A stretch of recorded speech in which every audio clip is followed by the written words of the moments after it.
जय भगवान की जय। श्री मौनी बाबा भगवान की जय। श्री सद्गुरुवे नमः। श्री सद्गुरुवे नमः। एक विशेष चीज़ बताने का प्रयास करेंगे। इसको आप सभी अपने भी समझें और दूसरे को भी बता दें। पूजा भी इस पर विशेष ध्यान दे। आदमी जब यात्रा करता है तो ज़्यादातर हम देख रहे हैं लोगों को कार से सफ़र करते हैं, बस से सफ़र करते हैं तो उल्टी होने लगती। उस दरमियान व्यक्ति बड़ा परेशान हो जाता है कि इससे कैसे निजात पाया जाए। तो अगर संजोग से वो दवा लिया है तब तो ठीक है, नहीं लिया है तो उल्टी करते करते करते व्यक्ति बड़ा लस्त हो जाता है। इस पर ध्यान दें। एक पौधा आता है याक का, जिसे मदार कहते हैं। वो कहीं भी रास्ते में आप सफ़र कर रहे हैं, गाड़ी से हैं तो गाड़ी रोक के वो देख सकते हैं, मदार का पौधा मिल सकता है आपको, रोड पर से तोड़ लें और उसके दो पत्ती, एक पत्ती एक पैर में और दूसरे में दूसरी पत्ती लगाना है। करना क्या है कि थोड़ा सा उसको, एक पत्ती को तोड़ेंगे तो उसमें दूध वगैरह कुछ ज़्यादा रहता है तो चिपचिपा पैर में होगा, इसलिए थोड़ा सा दूध को झटक दे हल्का से, और उस पत्ती को इस हिसाब से पैर में लगाना है कि वो उसका पत्ती का भाग जो है एड़ी से लेकर पंजे तक जाए, यानी सबसे ज़्यादा प्रभाव एड़ी तक उसका होना चाहिए। और चाहे जूता पहने हों तो भी उसमें डाल लें, चप्पल पहने हों तो भी उसमें लगा लें। बहुत ही जल्दी वो लाभ करता है, आपके उल्टी को बंद कर देगा।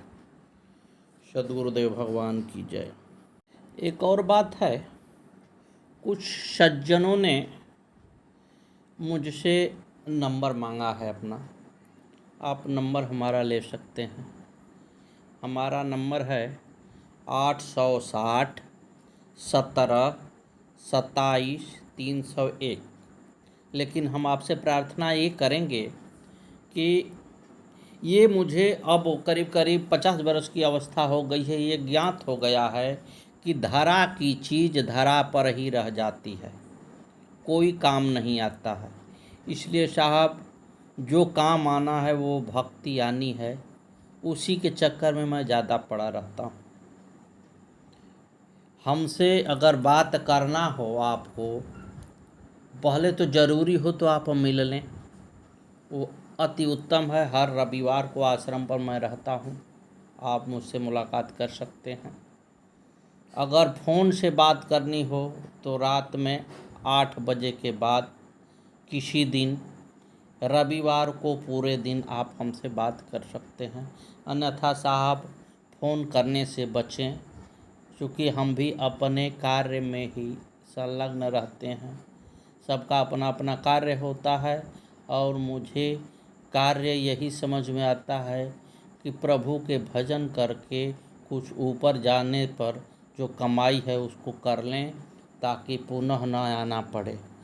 तो जब किसी भी भजन भाव में, तपस्या में विघ्न पड़ती है तो थोड़ा सा तकलीफ़ होता है।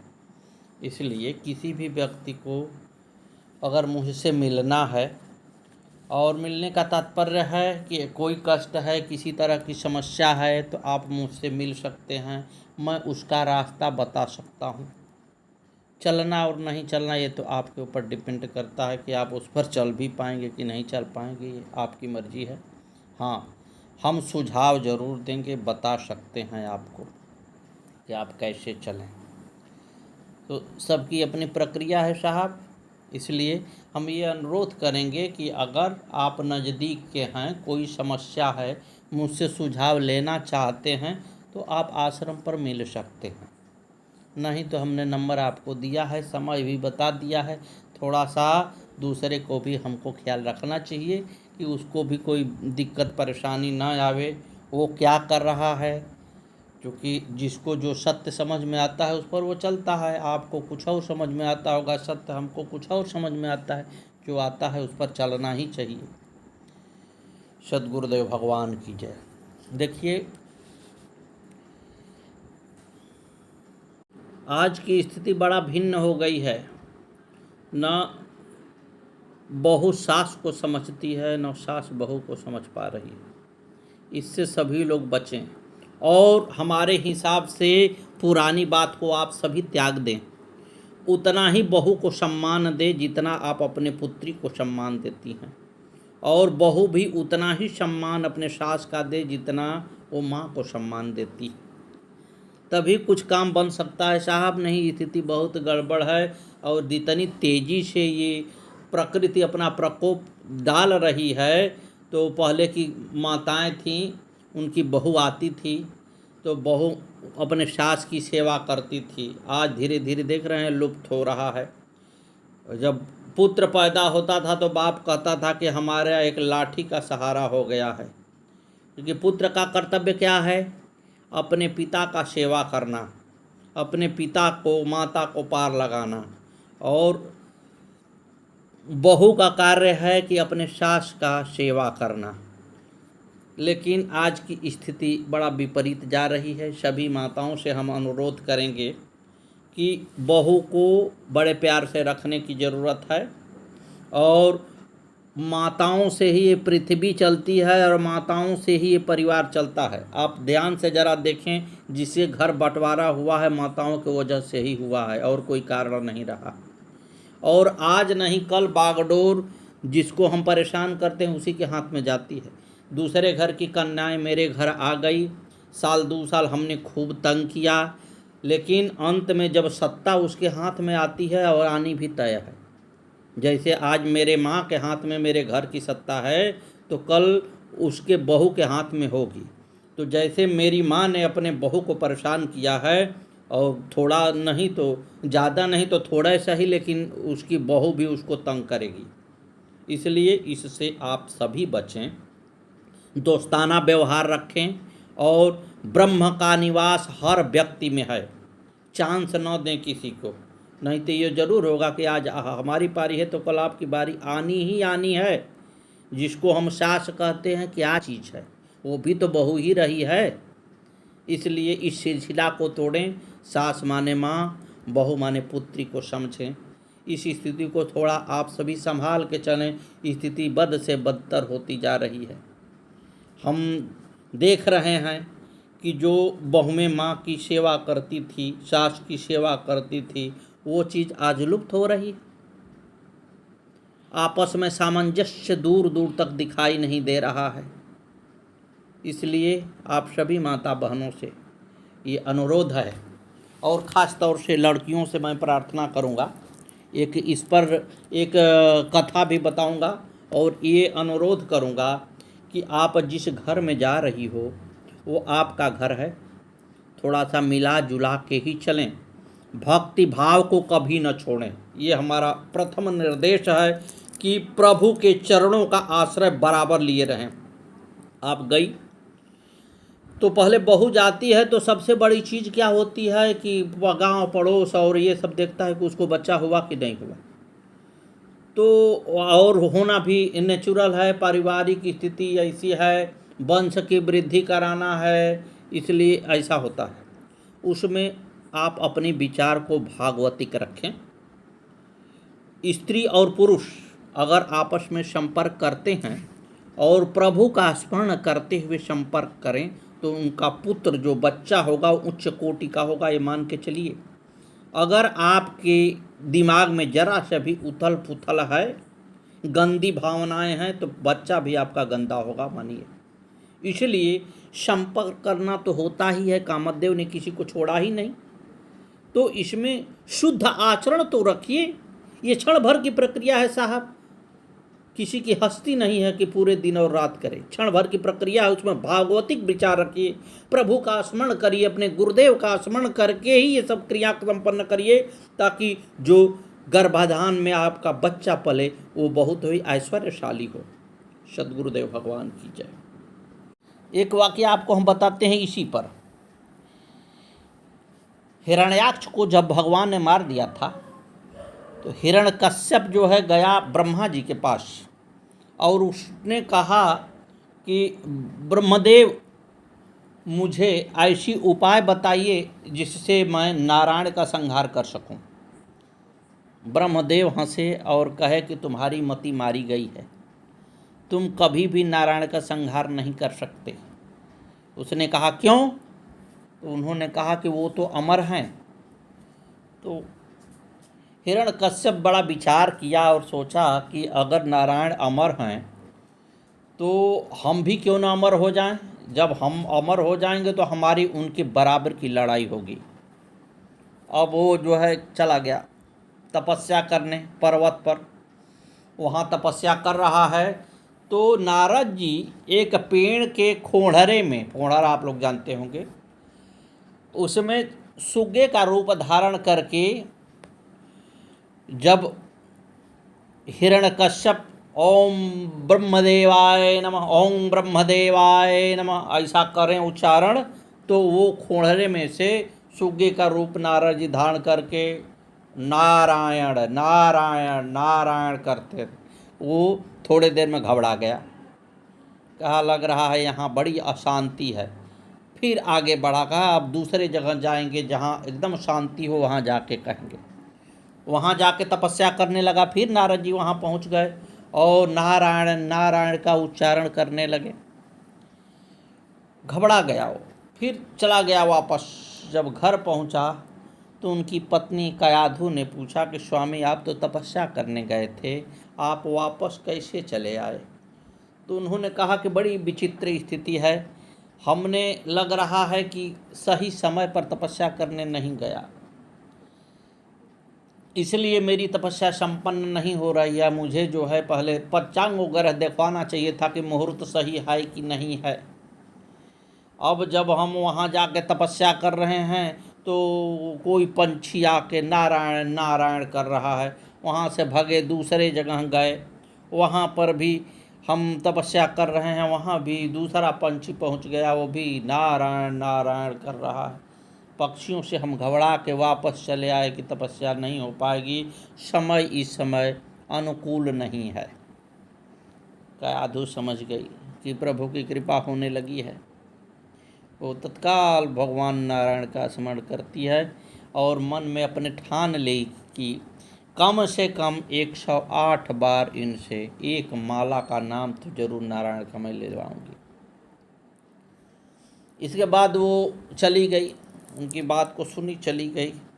खाना वगैरह बनाने में फिर आई तो फिर कही कि स्वामी आपने क्या कहा था, हम भूल गए, वहाँ जंगल में क्या हुआ था, क्या कह रहा था वो तोता? तो कह अरे तुम कैसे भूल जा रही हो, तोता बार बार नारायण नारायण कह रहा था। अब वो गिनती कर रही है, बार बार उनको उलझा रही है कि वो नारायण कहें। फिर चली गई। फिर कुछ देर बाद आई तो कही कि महाराज हाँ, तो आपको दूसरे जगह जंगल में गए थे तो वहाँ क्या आवाज़ सुनाई दे रही थी? तो फिर वो कि अरे मूर्ख हो का तुम, वहाँ भी एक पक्षी पहुँचा था और वो भी नारायण नारायण नारायण करते हुए परेशान कर रहा था मुझे। अब जब कोई भी व्यक्ति मेरे दुश्मन का नाम लेगा तो मुझे चैन कहाँ से पड़ेगा, हम तपस्या कैसे कर पाएंगे। चली गई। फिर थोड़े देर बाद आती है और कहती है कि अब जो है 104 बार वो नाम ले चुके थे, गिनती हो गई थी, 4 बार और नाम लेना था उनको, सोच रही थी एक माला हो जाए। फिर कहती है कि हमारे पड़ोस में एक व्यक्ति हैं, वो शायद हमने सुना है कि वो जो कह रहे थे जंगल में उन्हीं का नाम लेने वाली है का, वो अपने बच्चे का नाम रखने वाली है। उन्हें डांट के कहा खबरदार उसको मना कर देना कि वो नाम न ले। तो कहा किसका नाम न ले, हमारा तो ध्यान उतर गया। तो उसने कहा नारायण नारायण नारायण का नाम कतई नहीं लेना है। उसका 108 बार का बात हो गई। इसके बाद पति पत्नी आपस में संपर्क किए और साधु पुत्र हुआ जिसका नाम है भक्त प्रहलाद। ये हमने एग्जाम्पल दिया कि इससे लाभ होता ही होता है। देवी कहने लगी हे सुब्रत, जो मनुष्य राग द्वेष से रहित होकर मेरे व्रतों को करता है वह मुझे अत्यंत प्रिय है। व्रतों के अवसर पर झूला सजाकर शयनोत्सव, जागरणोत्सव, रथोत्सव आयोजित करने चाहिए। सद्गुरुदेव भगवान की जय। हरिओम साईं, शिवोहम साईं, सोहम साईं। सद्गुरुदेव भगवान की जय। प्रतिपक्षं विशेषेण तद्वित्री प्रीतिकारकं सोमवारव्रतं चैव ममातिप्रियकृतं तन्नापि देवी संपूज्य रात्रौ भोजनमाचरेत् नवरात्रं चैव व्रतं प्रीतिकरं मम। देवी बोली, हे पर्वत, सोमवार का व्रत मुझे अत्यंत संतुष्ट करने वाला है। इस व्रत में भी उपवास करके भगवती की पूजा, रात में भोजन करना चाहिए। इसी प्रकार चैत्र और अश्विन महीने के दोनों नवरात्र में मेरे लिए अत्यंत प्रियकारक व्रत होता है। माँ अपने व्रत का प्रभाव और व्रत कैसे करना चाहिए होता है ये सब बता रही हैं। इसको अत्यंत ध्यान से सुनना चाहिए, इससे पाप कटते हैं। हे विभो, इसी प्रकार और भी नित्य और नैमित्त व्रत हैं। जो मनुष्य राग द्वेष से रहित होकर मेरी प्रसन्नता के लिए इस व्रत को करता है वह मेरा परम भक्त है, वह सायुज्य मुक्ति प्राप्त करता है। श्रावण के महीने में होने वाला पवित्रोत्सव भी मुझे प्रिय है।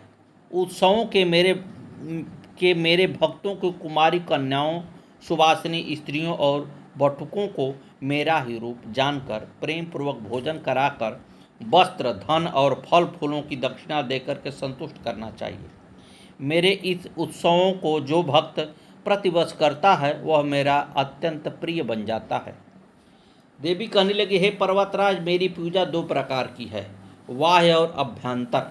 बाह्य पूजा भी दो प्रकार की कही गई है, वैदिक और तांत्रिकी।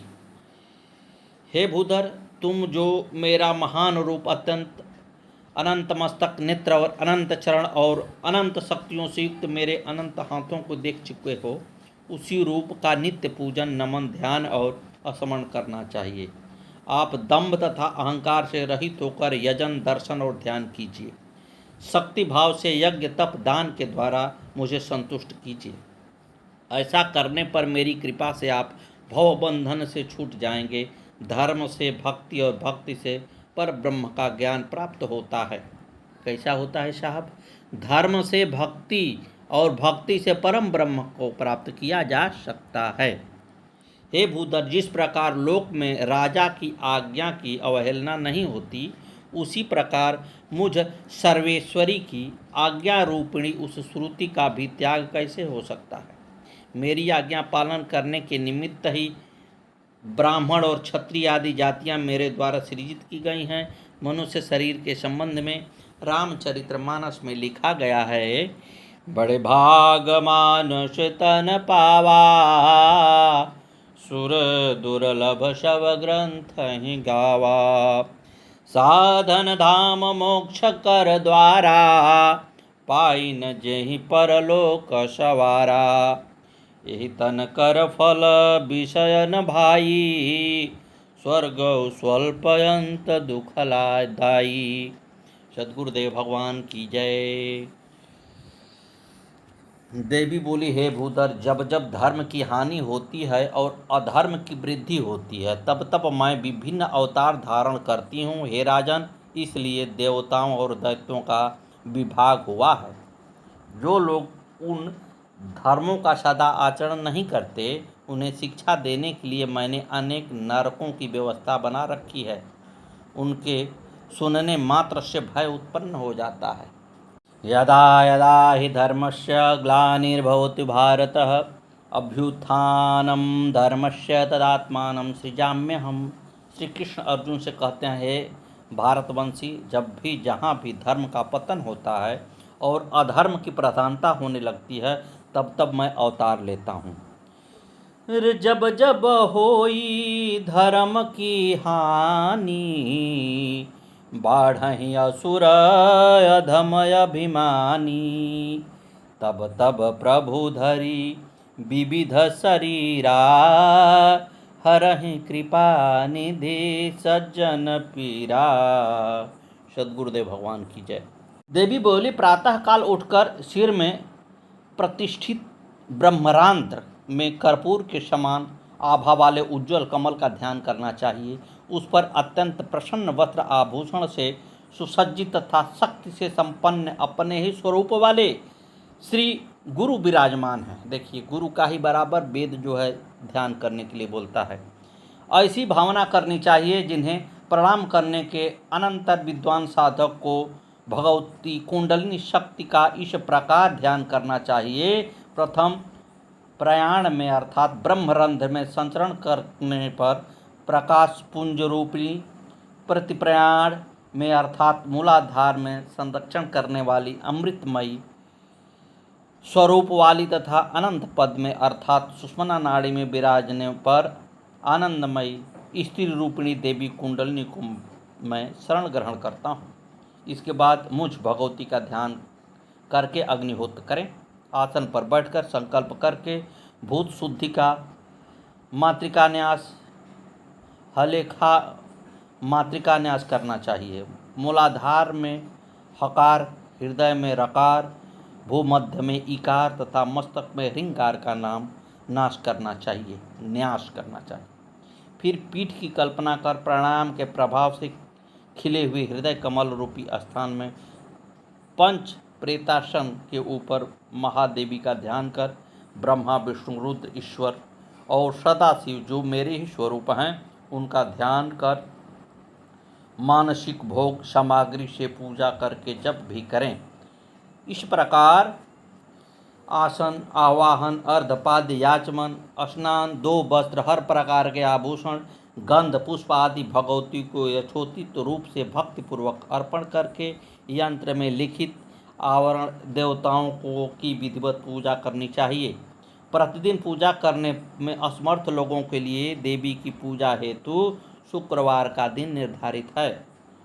मूल देवी के प्रभाव स्वरूप आवरण देवताओं का ध्यान उन्हें भगवती में त्रिलोक व्याप्त है ऐसा चिंतन करें। तत्पश्चात सुगंधित गंधादि तथा पुष्प से नैवेद्य तर्पण और तांबूल से आवरण देवताओं सहित मुझ मूल देवी की पूजा करनी चाहिए।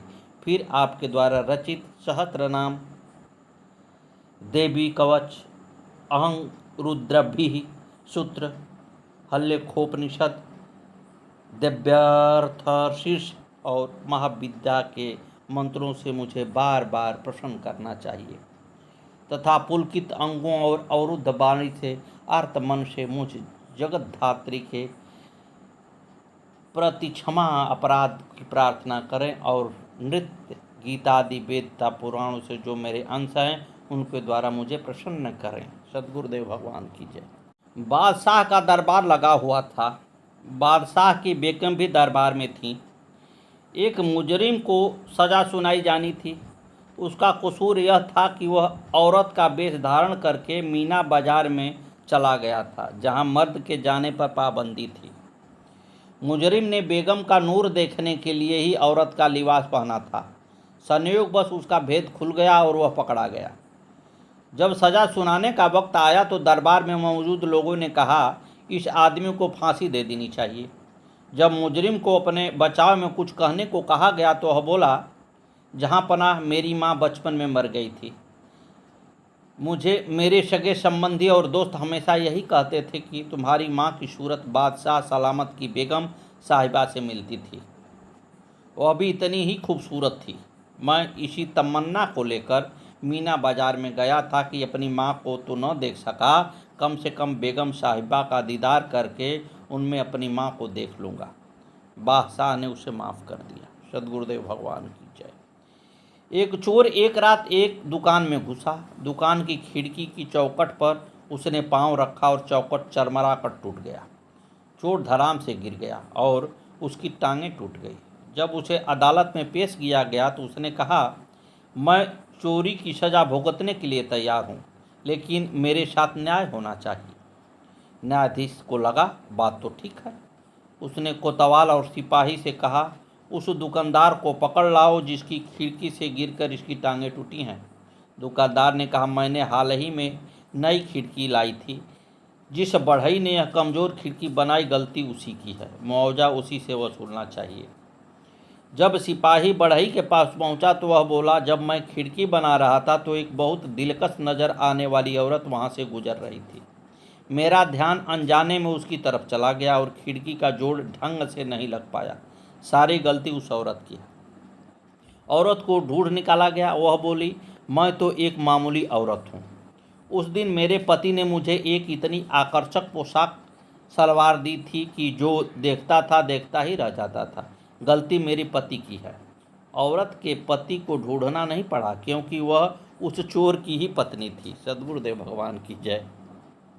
सुख दुख पाप पुण्य दिन राति, साधु असाधु सुजाति कुजाति, दानव देव ऊंचयरु नीचू, अमिय सुजीवनु माहुरु मीचू, माया ब्रह्मा जीव जगदीशा, लक्ष्य लक्ष्य रंक अवनीशा, काशी मग सुरसरी क्रमनासा, मरु मारव मही देव गवासा, सरग नरक अनुराग विरागा, निगमागम गुण दोष विभागा, जड़ चेतन गुण दोषमय विश्व किन्न करतार, संत हंसन गुण गहहि पय परिहरिवारि विकार। विधाता ने इस जड़ चेतन विश्व को गुण दोषमय रचा है, किंतु संत रूपी हंस दोष रूपी जल को छोड़कर गुण रूपी दूध को ही ग्रहण करते हैं। अविवेक जब होई विधाता, तब तज दोष गुण ही मनुराता, काल शुभाऊ कर्म बरियारी, भलऊ प्रकृति बस चुकई भलाई। विधाता जब इस प्रकार का विवेक देते हैं तब दोषों को छोड़कर मन गुणों में अनुरक्त होता है। काल स्वभाव और कर्म की प्रबलता से भले लोग, साधु लोग भी माया के वश में होकर कभी कभी भलाई से चूक जाते हैं। सो सुधारी हरिजन जी मिले ही, दलि दुख दोष मिलन जसु देही, खलऊ करहि भल पाई सुसंगो, मिटई न मलिन स्वभाव अभंगो। भगवान के भक्त जैसे उस चूक को सुधार लेते हैं और दुख दोषों को मिटाकर निर्मल यश देते हैं, वैसे ही दुष्ट भी कभी कभी उत्तम संग पाकर भलाई करते हैं, परंतु उनका कभी भंग न होने वाला मलिन स्वभाव मिटता नहीं है। सद्गुरुदेव भगवान की जय। आगे की कथा कल।